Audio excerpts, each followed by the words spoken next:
আর আমরা বহুত নজওয়ান বাইয়ে নিলা আসইন এরা শরমে মাতইন না, যেহেতু আমরা মাখলওয়ালা শরম নিকার ব্যাপারে বহুত বেশি শরম করেন, যে হত্যা কি তা যাউস হয়ে যায় ই পরিমাণ শরম করেন।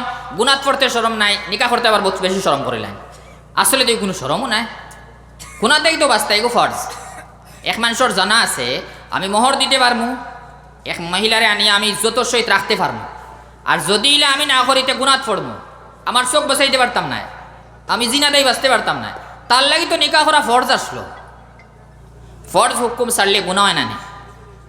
নমাজ ফর্জ সারলে যারা গুণা হয় এগুলো তো আরো বড় গুণা হইবার ডর আছে। সেই গুণাত মুক্ত হওয়ার পরে নমাজ খানো যাইব, রোজা খানো যাইব, জকাত খানো যাইব, হজ খানো যাইব। আর কত কড়া গুণা। নবী ইসলামের ফরমান, মা ফাশাফি কাউমিন আর রিবা ওয়াজ জিনা ইল্লা হাল্লা আলাইহিম সাখাতুল্লাহ। যে সময় কোনো জায়গাত জিনা আর রিবার গুণা আম হয়, আল্লাহ তাআলার আযাব নাজিল হয়। তে আযাব তো আল্লাহ তাআলার কয়েক কিসিম হইতে পারে, ডাইরেক্ট হইতে পারে, বিভিন্ন লাইনে আযাব হইতে পারে। আমরাও বিভিন্ন আযাব মুবতলা আছে, আমরা সবার জানা আছে। এটারও কিছু কারণে লোলা জাতির কিছু গুনাহ হল আছে।